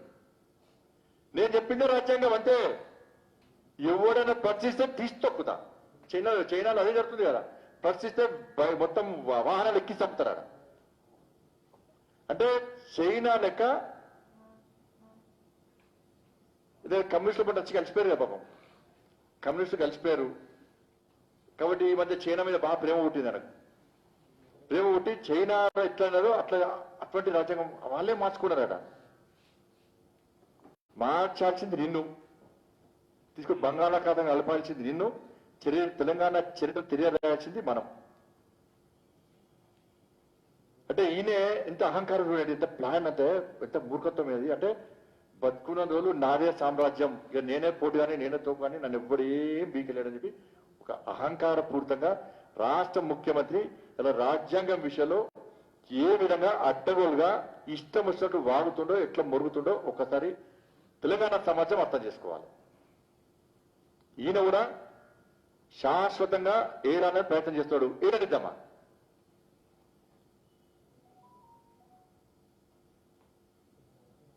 డబుల్ బెడ్రూమ్ రాబోయిన రాజ్యాంగంలో ప్రశ్నించవద్దు. దళితుడు ముఖ్యమంత్రికి ఏ వ్యక్తి ముఖ్యమంత్రి కావద్దు, ఆయన కుటుంబం ఇప్పుడు ముఖ్యమంత్రి కావద్దు. ఒప్పుకుంటారా రాజ్యాంగం అనేది? 3 ఎకరాలు అసలు వేయడు, అయితే ఈ పద్ధతి సాగిస్తాడు. ఒప్పుకుంటారా మీరు? నోటిఫికేషన్ చదవలేదు, ఇక ఒప్పుకుంటారా మీరు? ఆయనే ఆయన కుటుంబం మాత్రమే రాజ్యం వెళ్తుంది, ఒప్పుకుంటామా చెప్పండి? ఇటువంటి రాజ్యాంగాన్ని కేసీఆర్ కల్వకుంట్ల రాజ్యాంగాన్ని తీసి బంగాళాఖాతం ఎన్ని పాత్ర చేస్తాం బిడ్డ. ఎదుటి కించపరచుడు, ఎదుటి అమరపరచుడు. నేను అంటాను ఇంకా ఏమంటాడు, నీటే మాట్లాడాలి, విమర్శ చేయండి, చాలా నీటే మాట్లాడేది. నేను మాట్లాడేనా అంటుండు, ఉన్నాయా బూతులున్నాయనే వీడియో ఉంది అది. నేను తిట్టే అంటుండు, రండ అన్నవేలు, ముండ అన్నవేలు, కుక్కల కొడుకు అన్నవేలు, గాడి కొడుకు అన్నవేలు, నరుకుతా అన్నవేలు, 3 ముక్కలు 6 lucky number, sorry lucky number 6 ముక్కలు నరుకుతా అన్నవేలు,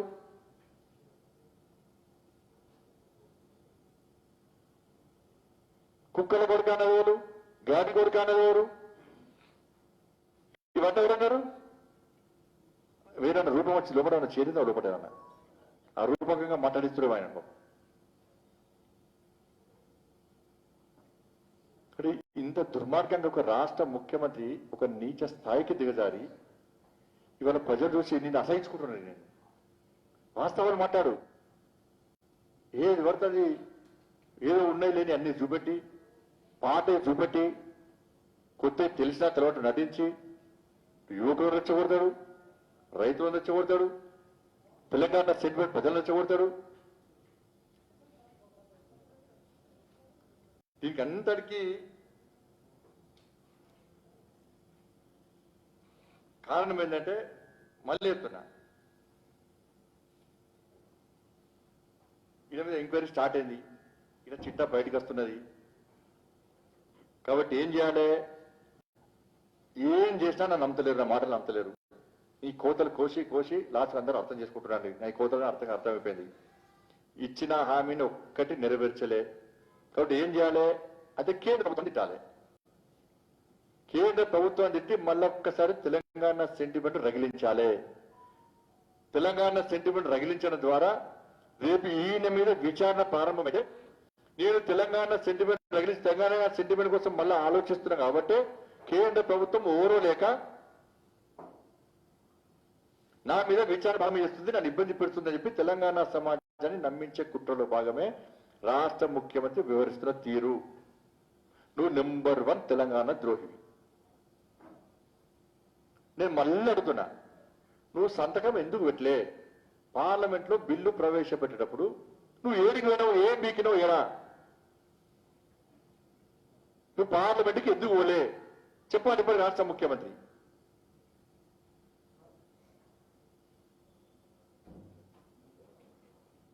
అంటే నీలాంటి తెలంగాణ ద్రోహికి, దేశ ద్రోహికి భారతీయ జనతా పార్టీ మీద మాట్లాడే అర్హత నీకు లేదు. అన్ని మూసుకొని మంచిగా ఉంచుకో, రెస్ట్ తీసుకో మంచిగా.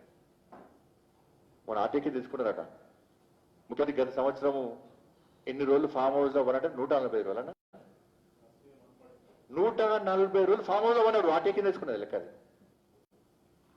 140 రోజులు ఇప్పుడు చూస్తే కామన్ గా ఆర్టీఐ ఏం పెడతామన్నా? మా నాయకుడు మా ముఖ్యమంత్రి ఎన్ని రోజులు బయట తిరిగి రెస్ట్ తీసుకున్నట్టు ఈయన 140 రోజులు ఫామ్ హౌస్ ఉన్నట్టు వచ్చింది ఆల్రెడీ. అది కూడా లెక్క తప్పించినట్టున్నారు బాబు. అవన్నీ అది కూడా తప్పించినట్టున్నారు. అది కూడా అంటే దానిలో సండేస్ తీసేసి రావచ్చు, సండేస్ హాలిడేస్ తీసేసి రావచ్చు. పండుగలు సండేస్ అన్ని చేస్తే అవి 50 రోజులు అవుతాయి. అంటే 200 రోజులు 100 రోజులు తిరిగిండ బయట. నాకు కూడా అనుకున్నాను. కాబట్టి ముఖ్యమంత్రి నీ స్థాయి దిగజారుకో. ఎదుటి వ్యక్తులను కించపరిచే విధంగా దయచేసి మాట్లాడకు.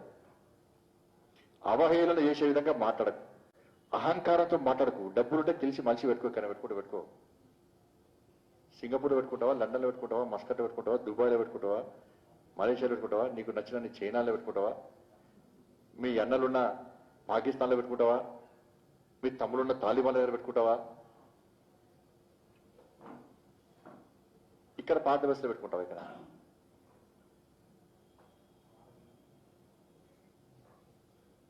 భారతీయ జనతా పార్టీ పాత బస్సులు గుర్తొచ్చింది. మత విద్వేషాలు తెచ్చగొడుతున్నారు. ఎక్కడ తెచ్చగొట్టారు?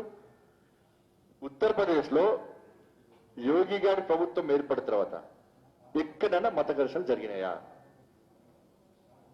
చెప్పాలి రాష్ట్ర ముఖ్యమంత్రి. నీ మూర్ఖత్వ పాలనలో ఇక్కడ తెలంగాణ రాష్ట్రంలో బైంసాలో జరిగింది. బైంసాలో నీ సీఎంఓ ఆఫీస్ నుంచి వచ్చినటువంటి ఆదేశాల వల్ల అక్కడ హిందూ యువకులు పీడీ యాక్ట్ పెడితే పిచ్చోడానికి పిల్లలకి పీడీ యాక్ట్ పెట్టకూడదని చెప్పి హైకోర్టు కొట్టేసింది పీడీ యాక్ట్ ను. ఏం జరిగిందో తెలియదు. రాష్ట్ర ముఖ్యమంత్రి బైంసాలో సంక్రాంతికి తగ్గాలు చేస్తే తగ్గాలు చెప్పిన సజ్ఞాలో ఉచ్చబోతున్న దొంగ నా కొడుకులు కొంతమంది. నాకు హిందువులైన తగలబెట్టిన మొత్తం బూడిద అయిపోయినాయి, నిలువ నీళ్ళ లేదు, సత్వికలు కాకపోయినాయి, బంగారం ఎత్తుకపోయారు, మెడల పుస్తకాలు గుంజుకపోయారు. బైంసాలో నిలువ నీళ్ళ బయట పరదలెత్తుకొని బతికిన మా వాళ్ళు. ఫైర్ ఇంజన్ ఆపడానికి ఫైర్ ఇంజన్ వస్తే ఫైర్ ఇంజన్ పైపులు పోసేసారు. ఇలా పసిపిల్లలకు ఆకలితుందని పాలు ఆడకపోతే పాలు తెచ్చే యువకుల మీద దాడి చేసి పెట్రోల్ వచ్చారు. ఏం చేసింది పోలీసు? ఏం చేసింది? నీకు కొమ్ము కట్టకపోతే అధికారులు ఏం చేశారు? హిందూ అయిన కారణంతో మందాగి వచ్చిందట. మందాగేనా నువ్వు? మందాగి అధికారులు కొంతమంది పెట్టుకున్నావు. పచ్చకామలకు లోకంత పచ్చాడు నీలక అందరూ ఉంటారనుకుంటాను. బైంసాలో ఎంతమంది అలా తంగ విద్యోన్నట్టు చర్య తీసుకొని చెప్పాలి రాష్ట్ర ముఖ్యమంత్రి. ఇల్లు తగలబడ్డది హిందువుల మీద, అలా ఇల్లు తగలబడ్డది హిందువుల మీద, దాడి చేసింది హిందువుల మీద, ఆస్తులను దొడ్డ తెచ్చింది హిందువులది, బంగారం ఎక్కపోయింది హిందువులది, హత్యాయత్నం చేసింది హిందువులను, ఇలా పీడీ యాక్ట్ పెట్టింది హిందువుల మీద, థర్డ్ డిగ్రీ పెంచింది హిందువుల మీద. మొన్నటి వరకు బెయిల్ రాకుండా హైకోర్టు ఇన్వాల్వ్ అయ్యారు కూడా బెయిల్ రాకుండా వచ్చింది హిందువుల మీద. నువ్వా? చెప్పాలి రాష్ట్ర ముఖ్యమంత్రి బయటలో ఏం జరిగిందో. రేపు బరాబర్ వేయడం పాత బస్తికే వేయడం రాష్ట్ర ముఖ్య తెచ్చుకో. నీకు వణుకుతున్నావు ఎంఏ పార్టీ అంటే వణుకుతున్నావు, గజగడ వణుకుతున్నావు. నీకు సమాధానం ఇచ్చింది ఓవేసి పాత బస్తికి పర్మిషన్ తీసుకొని చెప్పి అన్ని ముట్టుకొని ఇంట్లో కూర్చున్నాను. నీ కార్యకర్తలు, నీ టీఆర్ఎస్ పార్టీ కార్యకర్తలు పోటీ చేస్తే నువ్వు ఎన్నికల ప్రచారం చేయాలి. ఆలోచించాలి, టీఆర్ఎస్ పార్టీ కార్యకర్తలు ఆలోచించాలి. మీరు పోటీ చేస్తే రాలేదన్నా కేసీఆర్ సారు, మిమ్మల్ని గెలిపేయడానికి రాలేదన్నా కేసీఆర్ సార్, మీరు జెండబోచ్చిరన్నా.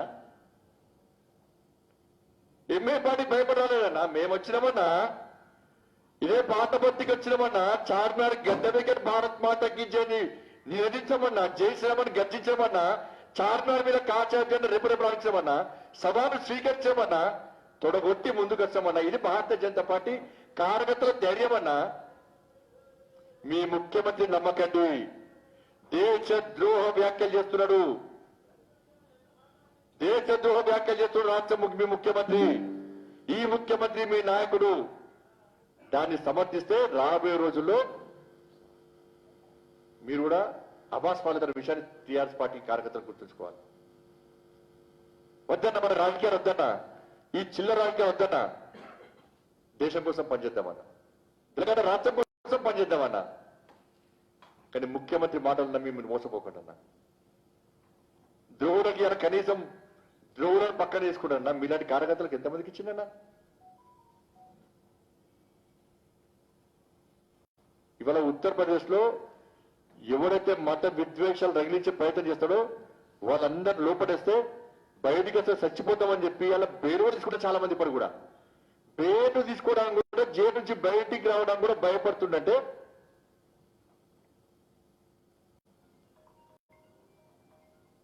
అంటే శాంతి భద్రతలు ఏ విధంగా కాపాడబడుతున్నాయో ఉత్తరప్రదేశ్ లో ఒకసారి రాష్ట్ర ముఖ్యమంత్రి ఆలోచించుకోవాలి. కాబట్టి అన్నిటినీ ఏదో ఒక్కటి జరిగానే మొత్తం భూతత్వాలు చూపెట్టి వాళ్ళ మోసం చేసే ప్రయత్నం రాష్ట్ర ముఖ్యమంత్రి చేస్తున్నాడు. అలా కర్ణాటక గురించి మాట్లాడాడు. ఇప్పుడు హిజాబ్ గురించి మాట్లాడి రెచ్చగొట్టింది ఎవరన్నా నేనా? నేను మాట్లాడాను ఎప్పుడు హిజాబ్ గురించి? మా పార్టీలు ఇక్కడ మాట్లాడారు ఏమన్నా? ఈయననే మాట్లాడాడు. అంటే రెచ్చగొడుతుందిగా, అంటే రాజ్యాంగం విషయంలో విశ్వసించాలి కాబట్టి మళ్ళా మతం మీదకి లేపాలే, తెలంగాణలో మత విద్వేషాలు తగిలించాలి, మన దాన్ని బీజేపీకి నెట్టాలి. హిజాబ్ గురించి సుప్రీంకోర్టు క్లియర్ గా చెప్పింది, ఎక్కడ వ్యాఖ్యలు చేయొద్దు. మళ్ళీ సుప్రీంకోర్టు ఆదేశాలు ధిక్కరించి వాళ్ళ వ్యాఖ్యలు చేసిండు. నీకు ముస్లిం మహిళలంటే గౌరవం ఉంటే నువ్వు త్రిబుల్ తలాక్ ను సమర్థిస్తున్నావా వ్యతిరేకిస్తున్నావా రాష్ట్ర ముఖ్యమంత్రి చెప్పాలి. త్రిబుల్ తలాక్ వల్ల ముస్లిం మహిళలు ఇబ్బంది పడుతున్నారా లేదా? వాళ్ళ బతుకులు బర్బాద్ అవుతున్నాయా లేవా? ముస్లిం మహిళలు కూడా భారతీయ జనతా పార్టీకి మద్దతుగా ఉంటున్నారని భావించే హిజాబ్ అనే కొత్త సమస్యను తెలంగాణ రాష్ట్రంలో సృష్టించే ప్రయత్నము సాక్షాత్తు రాష్ట్ర ముఖ్యమంత్రి చేస్తున్నాడు. బెంగళూరులో, కర్ణాటకలో ఉన్నట మత విద్వేషాలు లభిస్తున్నాడు. అందుకే పెట్టుబడి వస్తలేవట. ఇవాళ 2022 ఇది కర్ణాటకలో బ్రోకర్గా వ్యవహరిస్తున్నారా? నేను బొందా చేస్తే 1,00,000 కోట్ల పెట్టుబడి కర్ణాటక రాష్ట్రంలో. ఆపేయలేదు ఇవాళ ఎఫ్డిఐ. తెలంగాణలో కర్ణాటకలో ఎఫ్డిఐ ఏంటంటే హాఫ్ ఇయర్ లో 1,00,000 కోట్ల పెట్టుబడి వచ్చినాయి. ఇక మన రాష్ట్రం ఎక్కడుంది తెలుసా? ఎన్నో ప్లేస్ ఇది? 1, 2, 3, 4, 5, 6 7,000 కోట్లే.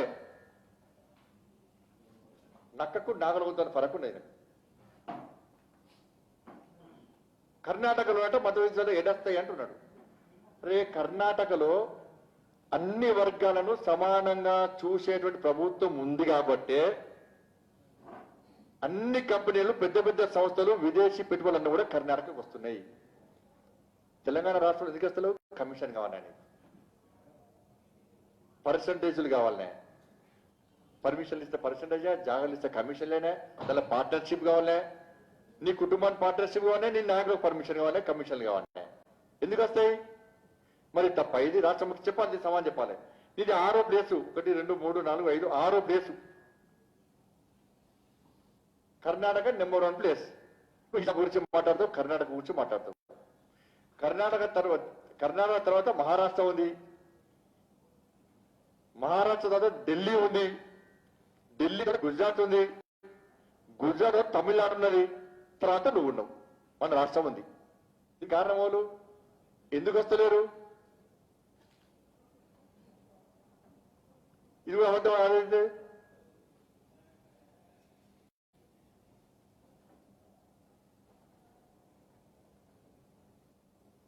కాబట్టి వాస్తవాలు చెప్పాలి. రాష్ట్ర ముఖ్యమంత్రి స్థాయి వ్యక్తి వాస్తవాలు చెప్పాలి. నీ మాటలు నమ్ముతాడు. ఇప్పటికే నీ మాట నమ్మకుండా అయిపోయాడు. నేను చెప్తే మళ్ళీ చెల్లె రూపాయి అయిపోయాను నువ్వు. ఇప్పుడు అవుతాడు గుజరాత్ మన యూపీకి ఎందుకు వాళ్ళు ఎలక్షన్ చెప్పాడు కదా, సపరేట్ హెలికాప్టర్ తీసుకుని పోయి నేను ఎట్లా బీజేపీ గెలుస్తుంది, ఇక పట్టించుకోడు. మళ్ళీ అబ్బో ఇక మళ్ళీ పోతే అవునా నిన్న ఇది ఎవరే అన్న ఎడికి ఇవనా సమతమూర్తి ఓలే అని దానిలో కుట్రుందన్న. అంతకుముందేనే రామానుజ తర్వాత చరిత్ర ఎవరైనా మన మోడీ గారు వచ్చి రామానుజ చరిత్ర మొత్తం చెప్పిండు.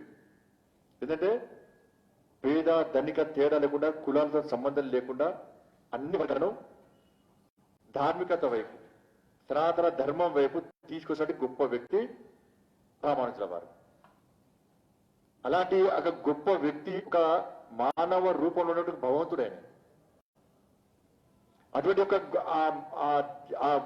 ఆ మహానుభావుని యొక్క విగ్రహాన్ని ఇలా చిన్నజీయ స్వామి వారు ఇలా ప్రతిష్ఠించారు. అందరు వచ్చారు. ఈయనక్కడ కూడా ముఖం లేదు. ఎందుకు అంటే ఇక పేదోళ్ళు కులాలకు అతీతంగా పేదోళ్ళని తీసుకొచ్చి తర్వాత ధర్మం వైపు వేస్తే నొప్పుకుంటాను. దానికి సమావేశాలు కదా, ఈక్వాలిటీకి వ్యతిరేకంగా దీనే ఐక్యతను దెబ్బతీయాలి కదా. అంటే రాక్షసానందం పొందాలి దాని ద్వారా. కాబట్టి అది వాళ్ళ కార్యక్రమం పోలే. అంతకుముందు రోజు వచ్చిండు, 2 సార్లు వేయండు. మరి ఇప్పుడు ఎందుకు ముఖం తెలుసు అర్థం కాలే వారు. రాష్ట్రపతి గారు వస్తే పోయి అది కూడా ఎందుకు వచ్చిందంటే రాష్ట్రపతి ఆయన కూడా ఒప్పుతుండే. మొన్న రాష్ట్రపతి గారి ప్రసంగాన్ని బహిష్కరించాడు. దేశంలో బహిష్కరించలే. అంటే రాష్ట్రపతి ఒక దళితుడు కాబట్టి వాళ్ళ టిఆర్ఎస్ పార్టీ ఒక రాష్ట్రపతి ఒక దళితుడు రాష్ట్రపతిని అవమానపరిచే విధంగా బహిష్కరించాలని చెప్పి మేము ఆరోపించాం. కాబట్టి మళ్ళీ ఎక్కడ కొంచెం మార్పులు వేసుకోవడానికి పోయి స్వాగతం పలికండి. లేకపోతే వెళ్ళి కూడా ఒప్పుతాడు, కూడా ఒప్పుతుండే.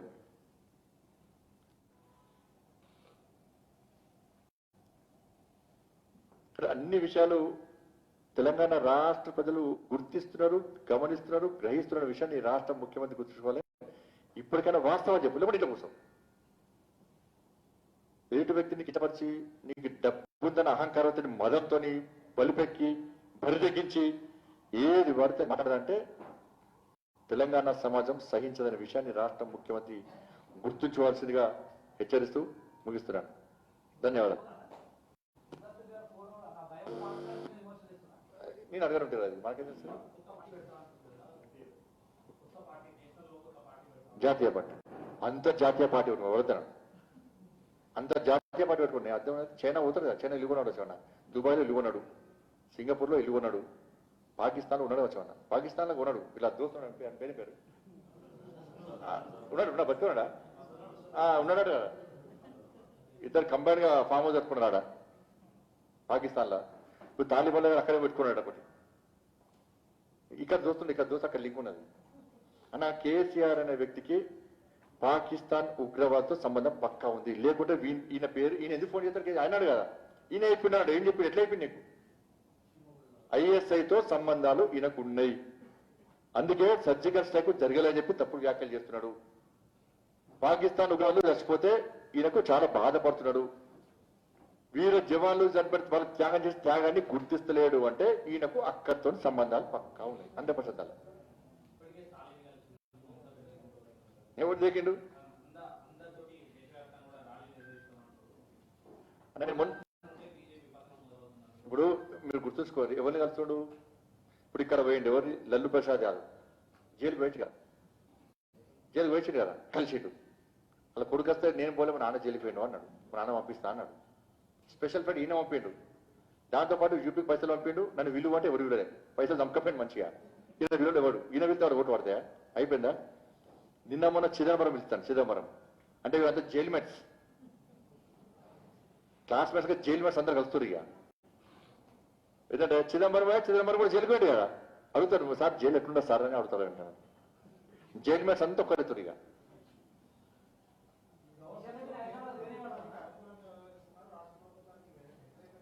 అంటే ఈయన చేసే అక్రమాలు, ఈయన చేసే దుర్మార్గాలు, ఈయన చేసే అక్రమాలు, ఈయన ఫామ్ హౌస్ లో వండుడు, ప్రగతి భవన్ వండుడు అన్ని కరెక్ట్ అంటే మంచివాడు గవర్నర్.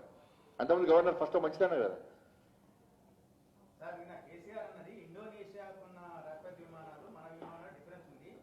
అన్న సుప్రీం ఇదేంటి ఇప్పుడు నేను వచ్చిందా? ఇది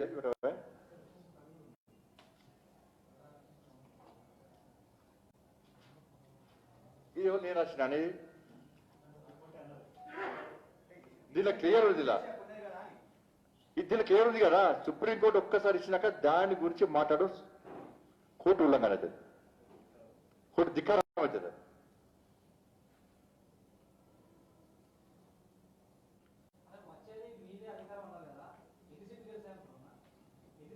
అన్ని సీట్లు మేము గెలుస్తాం. ఇవి ఏం చెప్పారో కేసు చేస్తారు మనం చెప్పిన సర్వే. ఇప్పుడు పీకే టీమా టీం పెట్టుకున్నాడు, స్ట్రాటజీ టీం పెట్టుకున్నాడు. పెట్టుకుంటే వాళ్ళు సర్వే చేస్తే 3 నెలల క్రితం భారతీయ జనతా పార్టీ 64 సీట్లు గెలుస్తుందని ఇచ్చారు. వాళ్ళ సర్వేలోనే 64 సీట్లు భారతీయ జనతా పార్టీ గెలుస్తుందని చెప్పి వాళ్ళ సర్వేలో వచ్చింది. వచ్చి తప్పనే డిప్రెషన్లకు లోనయ్యాడు. ఇది 4 నెలల క్రితం. ఇది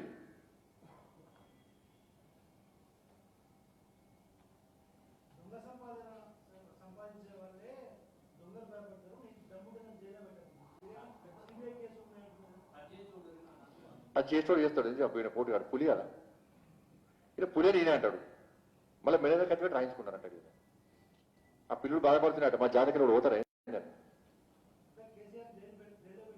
100% ఉంటుంది అని తెలిసే మారుతుంది కదా. నేను ఇంతమంది చెప్తాను కదా, మళ్ళీ ఇంతమంది చెప్తున్నాను అట్లా పోతారని తెలిసే, అది స్టార్ట్ అయిందని తెలిసే మళ్ళీ తెలంగాణ సెంటర్ రగిలించే ప్రయత్నం చేస్తున్నారు. అది అమలు తెలియదు. అది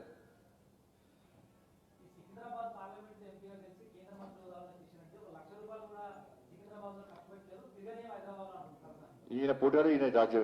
ఈయన ఏం చేసిండు? ఈయన డబ్బులు పెట్టడం ఇచ్చిండా? కేంద్రం డబ్బులు పెట్టడం ఇచ్చింది కదా. ఏం చేసిండు మరి ఈయన?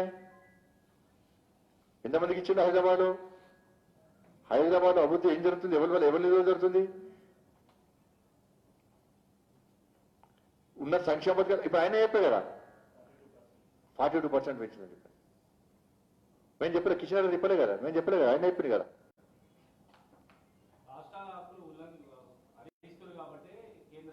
ఏం హరించారు చెప్పాలి కదా ఆయన, ఏం హరించారు చెప్పాలి కదా. ఏం హరించి ఇప్పుడు విద్యుత్ సంస్కరణలు చెప్పి దాని మీద చెప్పిన, వ్యవసాయ చట్టాలు దాని మీద చెప్పినాం. ఇంకేం హరించారు?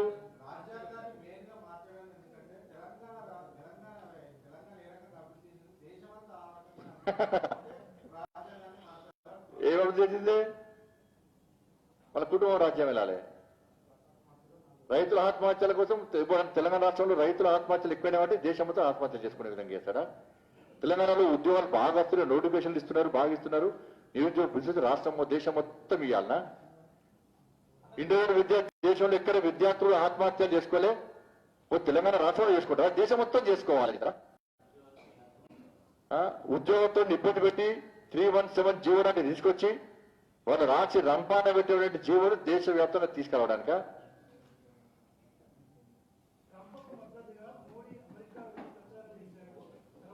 ఈయన బొమ్మను చైనా మధ్య బొమ్మను ఎవరిదనే? చైనా మధ్య పాకిస్తాన్ మద్దతుగా ఇంకేటన్నా తాలిబాన్ మద్దతు పొమ్మని చెప్పు.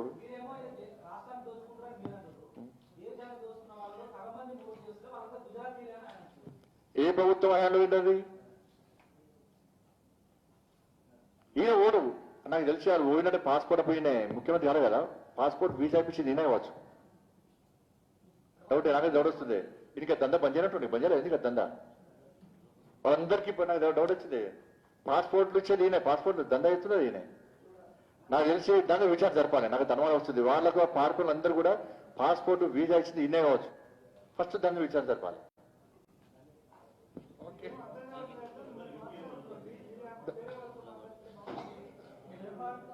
అంటే నాకు అట్లా అబద్ధాలు ఆడరాదు కానీ ఆయనకు అబద్ధాలు ఆడలేవాడు. అబద్ధాలు ఆడరాదు కదా, పూతలు పోయరాదు కదా, బూతులు మాట్లాడరాదు కదా. Okay, thank you thank you. Thank you very much.